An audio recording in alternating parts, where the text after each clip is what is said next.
זוהי ופא סמיר, צעירה בת 21 מג'באליה, בתוך מסדרון הבדיקות הביטחוניות של מחסום ארז. המצלמה שמתעדת קבועה כל הזמן, השיחות איתה מתנהלות באמצעות רמקול. בשלב הזה היא כבר חשודה, והיא נשאלת לשמה ועונה ופא סמיר איברהים בס.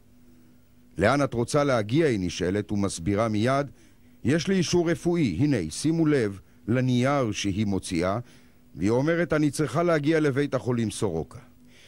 עוד נחזור לדרמה במחסום ארז, אבל עכשיו לבית החולים סורוקה. לפני חצי שנה נכוותה ופא בביתה מהתפוצצות בלון גז. הטיפולים הרפואיים בעזה החמירו את מצבה, ובהתאם להסדרים הקיימים ניתן היתר ישראלי להעבירה בדחיפות לבית החולים סורוקה בבאר שבע, למחלקה הזו, לטיפול בכוויות ופלסטיקה. התחושה היא תחושה קשה. אני חושב, ולא משנה דעתי, שיש קווים אדומים גם בטרור, וקו אדום זה בית חולים. ופא בשלבים הראשונים עוד ניסתה להסתיר את מטען הנפץ. אין לי שום דבר, היא אמרה, אני רוצה להגיע לטיפול. מי ששוחחו איתה התרשמו שהייתה קרת רוח, גם כאשר היא נדרשה להסיר את בגדיה. קרת רוח אמרנו, אבל מאוד נחושה.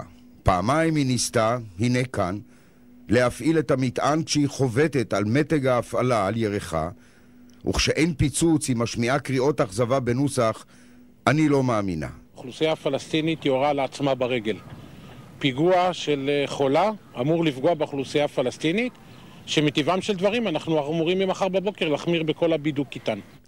הבידוק הקפדני והתראה מוקדמת אפשרו היום את החשיפה הזו. הנה השלבים האחרונים. אלה כבר מכנסי הנפץ שהיא מסירה מעליה.